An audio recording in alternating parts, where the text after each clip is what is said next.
Hello and welcome to this Thursday edition of the World Report. I'm Arjun Samar Mahindran, and here's what's making headlines around the world. Now viewers, a diplomatic glow this Diwali. Prime Minister Modi has thanked U.S. President Donald Trump for his warm festive wishes and a phone call that in fact touched on key bilateral issues as well. Now in a post on social media platform X, the Prime Minister expressed hope that India and the US in fact continue to illuminate the world with hope and more crucially stand united against terrorism in all its forms. President Trump meanwhile marked Diwali with traditional lamplighting at the White House, surrounded by Indian-American members of his administration. Now just before the ceremony, he confirmed his call with PM Modi, saying it focused mainly on trade. Now, Trump also repeated that India would not be purchasing significant quantities of Russian oil in the future. Listen in to Trump's remarks, followed by my colleague Priyanka Deo. Americans, let me also extend our warmest wishes to the people of India. I just spoke to your Prime Minister today. We had a great conversation. We talk about trade, we talk about a lot of things, but mostly the world of trade. He's very interested in that. Although we did talk a little while ago about let's have no wars with Pakistan. And I think the fact that trade was involved, I was able to talk about that. And we have no war with Pakistan and India. That was a very, very good thing. But he's a great person. And he's become a great friend of mine over the years. In a few moments, we'll light the Diya as a symbol of faith in the victory of light over darkness. It's a beautiful term, light over darkness. That's what it's all about. It's knowledge over ignorance and good over evil. I mean, this was the White House Diwali celebration, so a little unsurprising, but Donald Trump once again spotlighted Prime Minister Narendra Modi, as you heard, just calling him a great person and a great friend. The U.S. president used the holiday in a really wise way, politically strategic, to highlight U.S.-India ties, saying again that he had spoken with Modi and even suggesting that India would not be buying much oil from Russia. Now, that's more rhetoric than reality, if you can say. The MEA has neither confirmed nor denied it, but what it does enforce and reinforces India's growing role in Washington, D.C.'s strategic narrative. So within hours, PM Modi publicly responded on X, thanking Trump for his warm Diwali greetings. And he also said that the two great democracies will continue to illuminate the world with hope and, most importantly, stand united against terrorism in all of its forms. So it's a message of alignment. It's a subtle reminder that security cooperation remains at the heart of U.S.-India relations. And meanwhile, the other important thing here to consider is that Trump confirmed that his planned meeting with Vladimir Putin in Budapest is off for now, saying that he does not want a wasted meeting. So in one day, Trump has extended warmth towards India, set conditions with Russia, and also signaled that his brand of diplomacy will be measured strictly by leverage and results. So we will see. But what we can see is that U.S.-India are on talking terms. They both respect each other, which gives the signal that talks are ongoing in a positive way. Stay with Washington, where U.S. President Donald Trump has in fact said his plans for a swift meeting with Russian leader Vladimir Putin is on hold. Why? Because he doesn't want it to be a waste of time. In his words, it was the latest twist in Trump's stop-and-go effort to resolve the war in Ukraine. Now, the decision, very interestingly, viewers, to hold off on the meeting in Hungary's capital, Budapest, which Trump had announced himself last week, actually was made following a call Monday between Secretary of State Marco Rubio and Russian Foreign Minister Sergey Lavrov. Trump's hesitancy will likely come as a relief to the European leaders who have accused Putin of stalling time with diplomacy while also trying to gain ground on the battlefield. My colleague Vishal Vivek gets us the latest, but first, let's listen in to what Trump said. The meeting with Vladimir Putin is canceled or put on hold. Do you know what happened there, and does that affect your decision whether or not to send tomahawks? No, I don't want to have a wasted meeting. I don't want to have a waste of time, so I'll see what happens. But we did all of these great deals, great peace deals. They're all peace deals. They're agreements, solid agreements, every one of them. But this one, and I said, go to the line of battle. the battlefield lines, and you pull back and you go home, and everybody takes some time off because you got two countries that are killing each other. Two countries that are losing 5,000 to 7,000 soldiers a week. So we'll see what happens. We haven't made a determination. So this seems to be, in a line of flip-flops that Trump has, showcased in the last few weeks. He started off by saying that both the sides need to hold the ground and need to, freeze the lines, and the conflict needs to stop. And then he moved on to say that Ukraine needs to cede some territory to the Russian side. And now he has said that Ukraine cannot, in any case, win the war. It doesn't see that in the foreseeable future, because he had in the past indicated that he believes that Ukraine could win the war. So this is, a series of flip-flops, as I mentioned earlier, and it also goes to show that the deadlock has, solidified in the last few weeks, rather than, sort of melting down, because we saw that during the Alaska talks, there was, many positive signs, as Trump had mentioned, that the war could be coming to an end, but that doesn't seem to be the case, because Putin seems to be taking him for a ride, and he seems to be rebuffing Trump every now and then. We've seen repeated attempts by the U.S. administration to bring the war to an end, but that has not happened. And as I mentioned, it doesn't seem so in the near future. And on the other hand, the European leaders who also are trying to, play a background role in this conflict, they are, hoping that Trump will be on their side. They are praising Trump in a way that he is trying to bring the conflict to an end. But as I mentioned, the deadlock continues, and the war is nearing its 4-year mark now, and close to 1 million people could have died. And as I said, the future does not see really good, does not hold really good for the both sides. Meanwhile, Donald Trump has stated that Washington would in fact continue with its plans to impose a 155% tariff on Chinese goods imported into the country beginning the 1st of November. Now this despite expressing his desire to maintain amicable ties with Beijing. Responding to a question whether tariffs would indeed be considered on China, as they have been on Russia's largest oil importer, India, the U.S. president said right now, as of November the 1st, China will have about 155% tariffs on it. I don't think it's sustainable from them. Now, Trump said while he personally wishes to maintain friendly relations with Beijing, years of one-sided economic dealings have in fact left the U.S. with no choice but to take firm action. Here's more. Russia remains China's top crude oil supplier in September. Are you considering tariffs on China? Well, I mean, you read the same papers as I do, but I don't have to read the papers because I'm the one. Right now, as of November 1st, China will have about 155% tariff put on it. And I don't think it's sustainable for them, so I want to be nice to China. But China's been very rough with us over the years because we had presidents that weren't smart from a business standpoint. Some were good politicians, some weren't even good politicians, but they allowed China to take advantage of us and every other country. Kabul has dismissed Islamabad's allegations that India played any role in recent clashes between Afghanistan and Pakistan. Now, in a recent interview, Afghanistan's Defense Minister Mohammad Yaqoob, to be precise, said Pakistan's accusations are unfounded, illogical and totally unacceptable. He also stressed that Kabul looks forward to strengthening ties with New Delhi within the framework of our national interests. Over in West Asia, Israel said earlier this morning that the remains of deceased hostages handed over by Palestinian militants Hamas from Gaza on Tuesday night have been identified as Tamir Adar and Ari Zahimovich. Now, 38-year-old Adar was a farmer and a third-generation member of the kibbutz Nir Oz. He loved hiking and spending time in nature with his kids.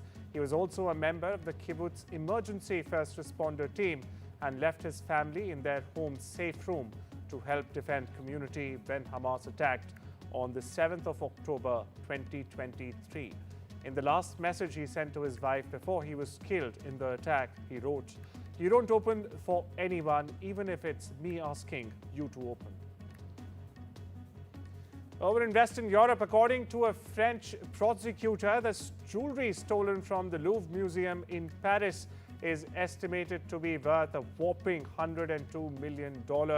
That's correct. Now, this comes as the search continues for the stolen treasures. Paris prosecutor Laure Becou told French radio station RTL that the value of loot taken in Sunday's brazen daylight robbery, I should say, has been estimated by the museum's curator. The second night of protest took place in Dublin late Tuesday near an asylum hotel where police arrested 6 people, broadcaster Sky News reported. Now, the broadcaster also said a police helicopter, a chopper as it's called, was targeted with lasers and one police officer on the ground was also injured.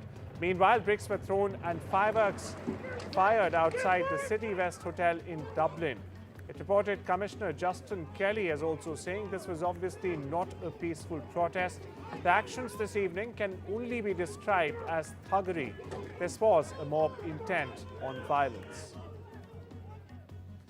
Over in Peru, the president has declared a 30-day state of emergency Tuesday in the capital Lima and the city of Callao to tackle a wave of crime that has not stopped despite 2 others eerily similar states of emergency declared earlier this year. Now, in a televised message, viewers lasting less than a minute, Jerry said that he was beginning to change the history of the fight against insecurity in Peru and that the new state of emergency presents a new approach where the country is moving from defense to offense. Now, the state of emergency also curtails certain constitutional rights. These include the mass gathering unless they have permission. Listen in. Compatriotas, la delincuencia ha crecido de manera desmesurada en los últimos años, causando un enorme dolor en miles de familias y perjudicando además el progreso del país. Pero esto se acabó. Hoy empezamos a cambiar la historia en la lucha contra la inseguridad en el Perú. El estado de emergencia aprobado por el Consejo de Ministros entra en vigencia a las 00 horas y por 30 días en Lima Metropolitana y el Callao. Y presenta un nuevo enfoque. Pasamos de la defensiva a la ofensiva en la lucha contra el crimen. Una lucha que nos permitirá recuperar la paz, la tranquilidad y la confianza de millones de peruanos. Las guerras se ganan con acciones, no con palabras. ¡Viva el Perú! ¡Viva! A rare tornado tore through another in Paris suburb on Monday, viewers, killing 1 person and injuring 4 others. It's also uprooted trees and damaged property. Meanwhile, the town of Vermont, around 20 kilometers north of capital Paris, was one of the hardest hit, but the tornado caused damage in various other regions as well.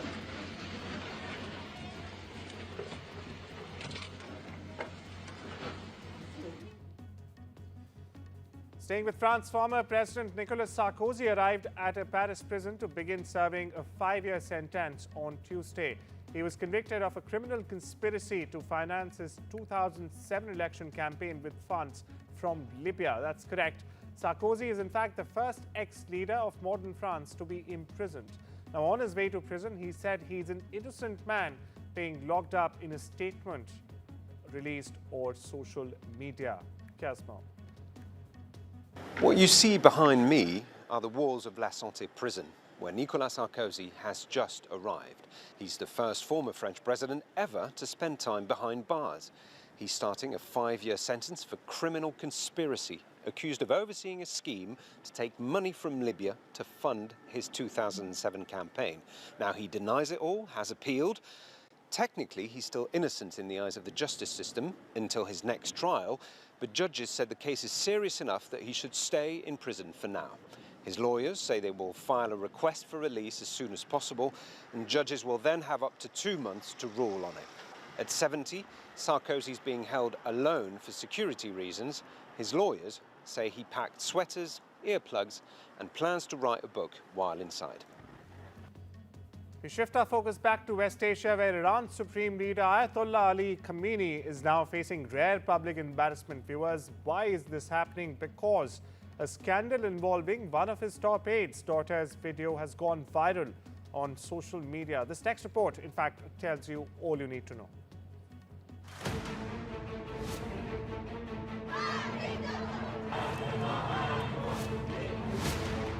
A white low-cut strapless dress. bareback gowns and veils. Sounds like any other wedding in the West, right? Yet this wedding has ignited fury in Iran's hardline Islamic regime, known for its draconian hijab laws for women. A video from 2024 shows the daughter of an aide to the Supreme Leader Ayatollah Ali Khamenei wearing a plunging strapless wedding gown has gone viral, with Iranian activists slamming the double lives of elite officials in the country. Ali Shamkhani, a long-time ally of Khamenei and a military commander, is one of the strictest enforcers of Iran's strict hijab and public morality policies. Yet ironically, when it comes to his own wife and daughter, the rules no longer matter. The setting, a lavish Tehran wedding at a luxury hotel, with Shamkhani himself walking his daughter down the aisle, his wife by his side in a revealing blue lace evening gown, with both women not wearing a hijab.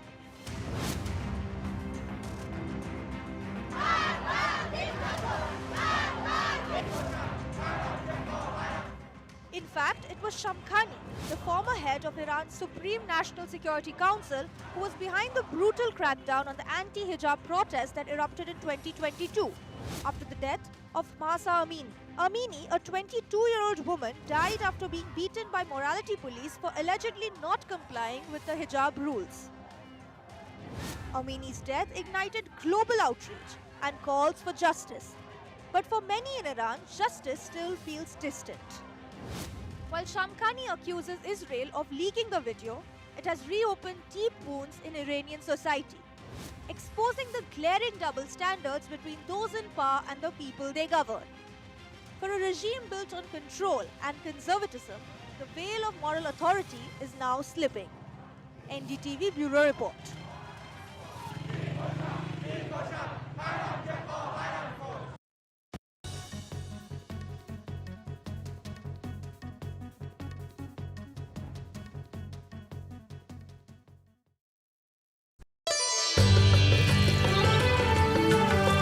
Sometimes it's the little things that remind us of them. Stay close, even when you're far apart. Send money worldwide with Remitly. No child should suffer the torture of trachoma. But so many are in pain right now. Nananga's lashes have turned inwards. They rip and tear away at his eyes. Pomelo's sight could be gone forever. He's just 3 years old. Kofanga screams for his mother. His eyes are so infected that he can't even see her. For so many children in the world's poorest countries, trachoma is torture.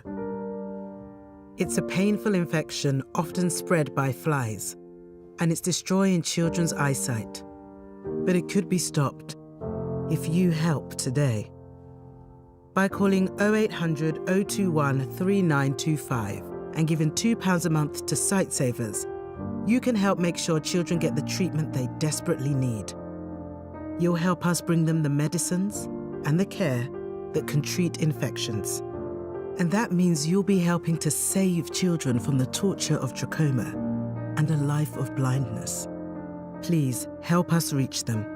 Call 0800 021 3925, text C7 to 82727, or go online and give just £2 a month now. Because we need you to help save the sight of children like Nananga. We need you to help save them from the torture of trachoma. Don't let gaps in your travel insurance spoil your holiday. Go without the doubt. Insure and go. Call 0800 198 0198. We know that living with diabetes can make daily life a challenge, and we're here to help. I felt very low with the diagnosis and very lonely as well, and embarrassed. I think people don't necessarily realise the impact that being diabetic can have on you, and the amount of extra decisions you have to make a day through carb counting every single thing you eat. If you're struggling with the everyday challenges diabetes can bring, become a Diabetes UK member today. Receive this informative welcome pack and Balance magazine. Balance magazine has been very good in giving me tips to manage my diabetes on a day-to-day basis. One of the things I was recommended to do was exercise. What motivated me was my love of dance, and I got that back. Join a community that really understands. Call 0800 035 7605 or go online to become a member for just £3 a month.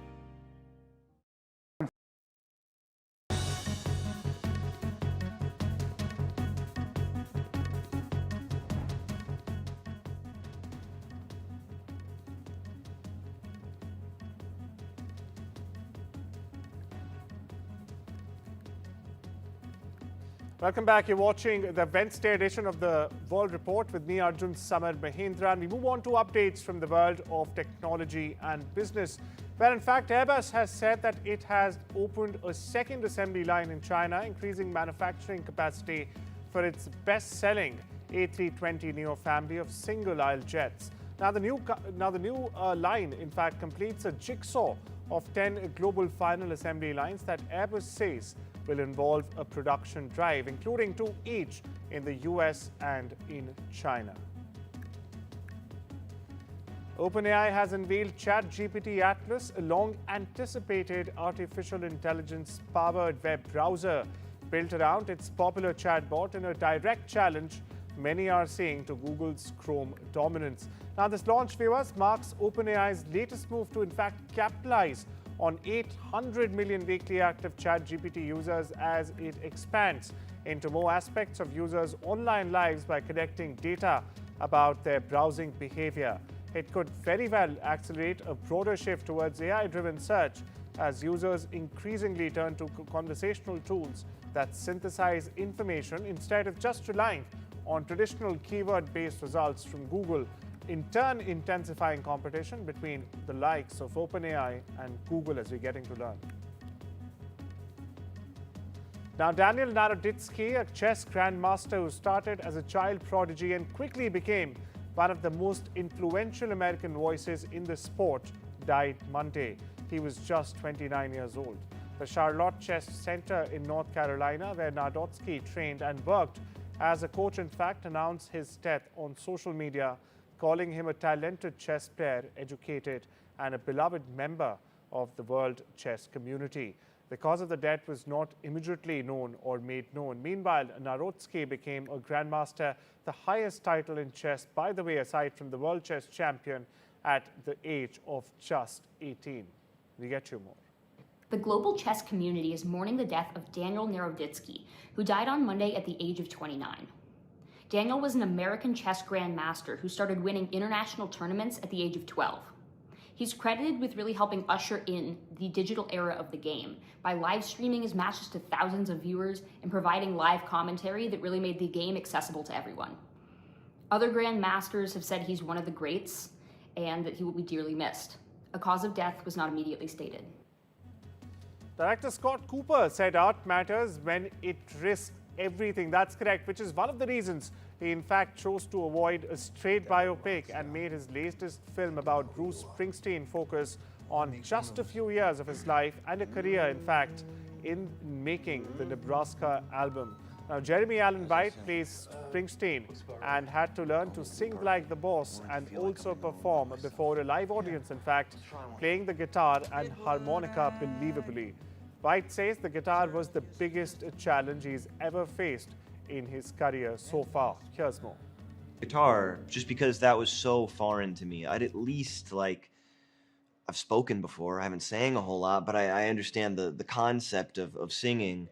I've been a fan of music and singers, but the guitar, I remember holding it in my hands for the first time and trying to wrap my fingers around the right strings for the chords, and it just feeling like completely alien to me. And it was such a humbling start where I was really like, I have no idea how in 6 months I'm going to be playing anything that sounds good at all. And but like anything or any skill, it's just time and repetition,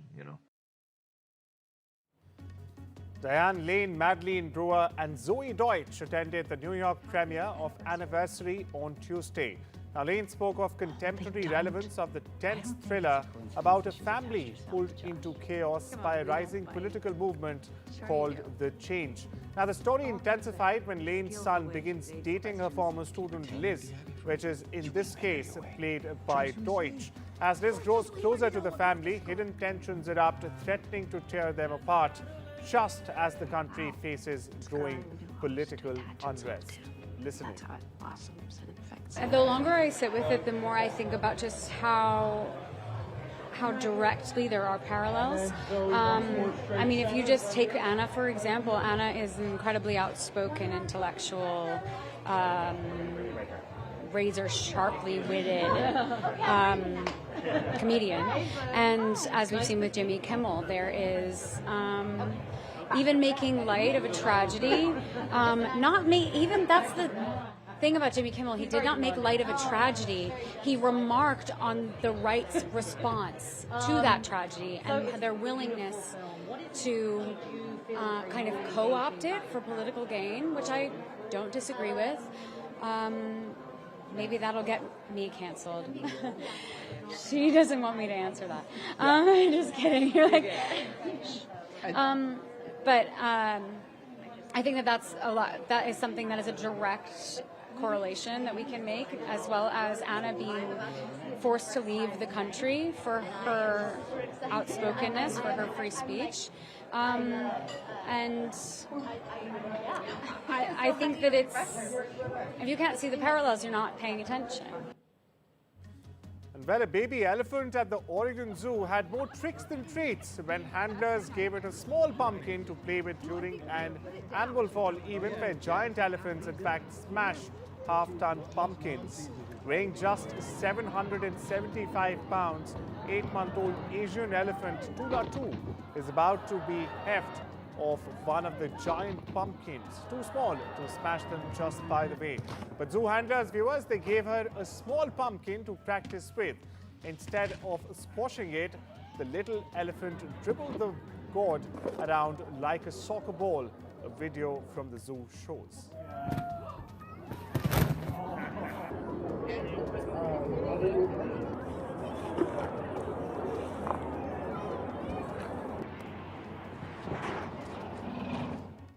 And well, that's all the updates we have this Wednesday for you at the World Report. Take care and have a wonderful day.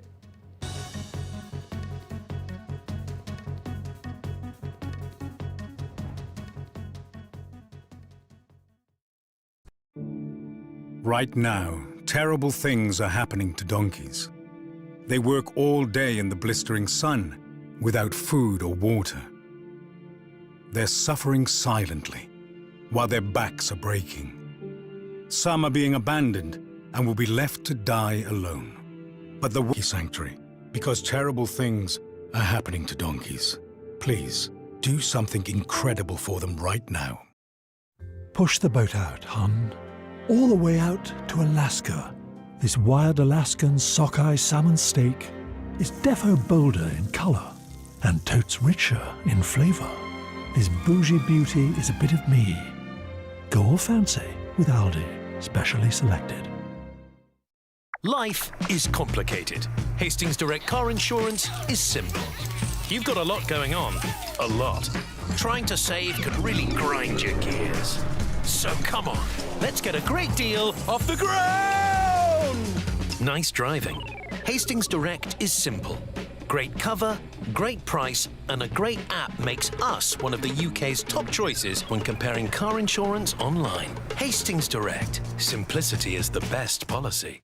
You don't play Lotto. It's a conspiracy. No one ever wins. It was me, and it could be you. Hold up. Lotto from the National Lottery. Sometimes it's the little things that remind us of them. Stay close, even when you're far apart. Send money worldwide with Remitly. Make this Diwali royal with Royal Sweets. Enjoy authentic traditional sweets with your family. Order online at royalsweets.co.uk.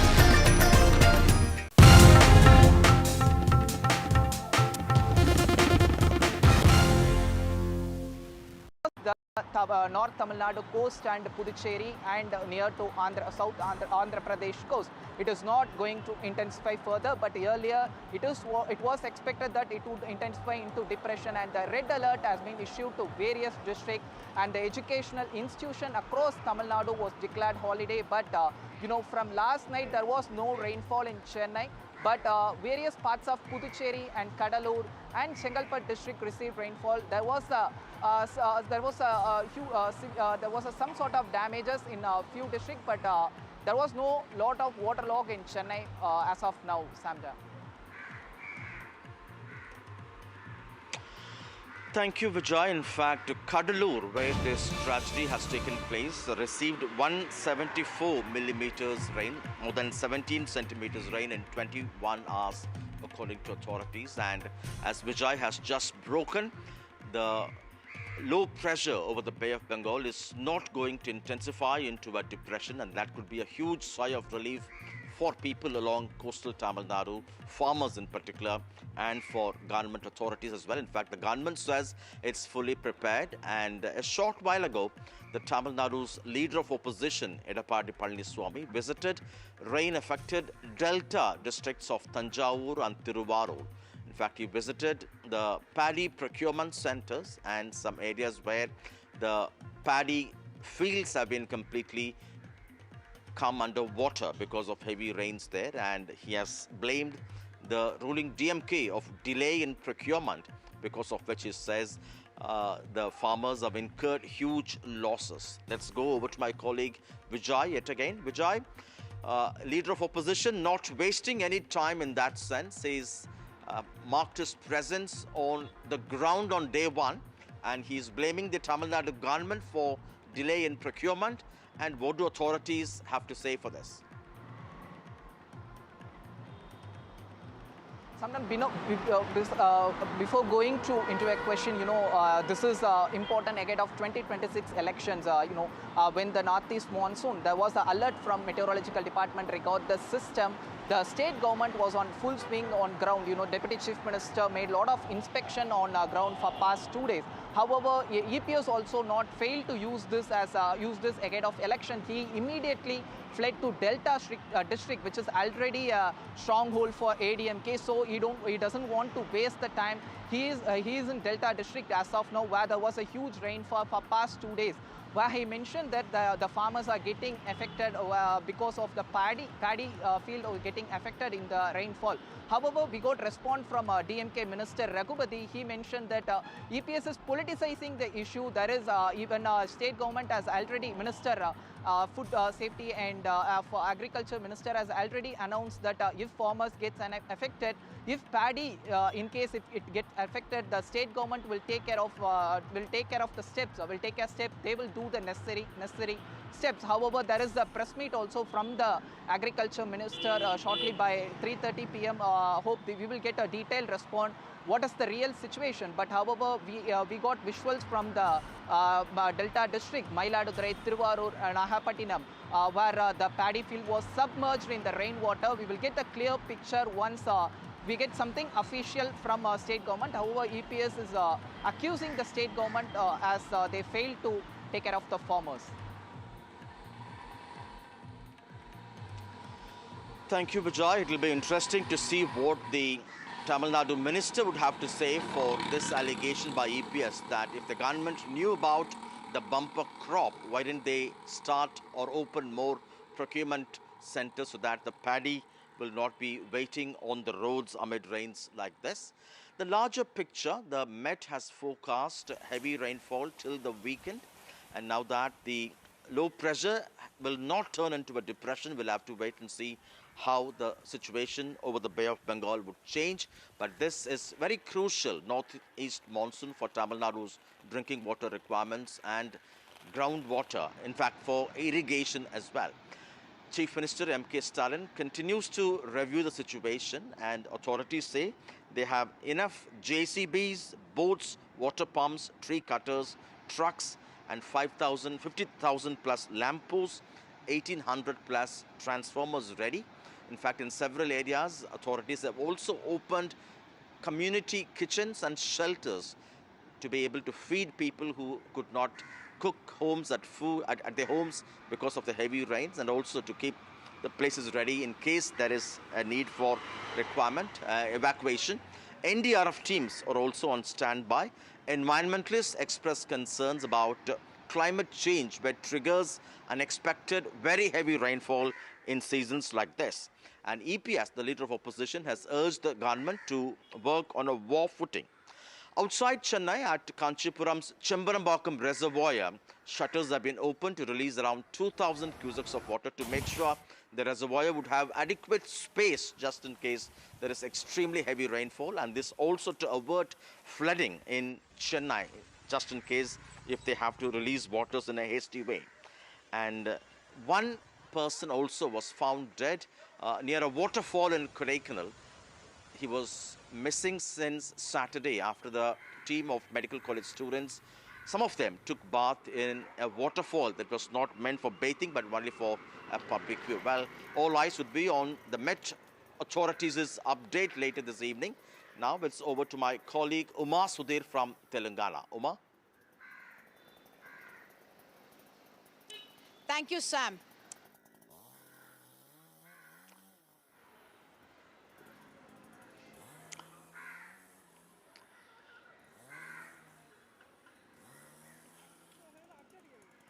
We come to you from Velicheri Tambaram main road near Narayanapuram junction.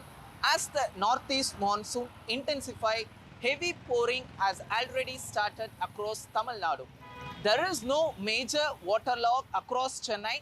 However, the intensity of rainfall causes potholes and damaged roads across the Chennai, which raised serious safety concerns due to potholes and uneven roads. The deep low pressure area over the Bay of Bengal is likely to intensify further into a depression by this afternoon. There is possible for heavy rainfall across various districts in Tamil Nadu, especially IMD has issued red alert to various districts, which includes Chengalpattu, Mailadurai, Pondicherry and Karaikal. And even orange alert has been issued to the Chennai, Ranipet and Kanchipuram and few other districts. There is possible for heavy rainfall in Chennai also. As a precautionary, schools has been declared holiday in Chennai, and for schools and colleges has been declared holiday for Chengalpattu and 12 other districts, and also for Pondicherry, and also in Pondicherry and in Karaikal. There is no major waterlog. However, there has been a serious safety concern over uneven roads and potholes. This is the first spell of northeast monsoon. So residents here urged that before the next spell, the possible for heavy rainfall also in upcoming days, they urged the government to rectify these uneven and pothole roads.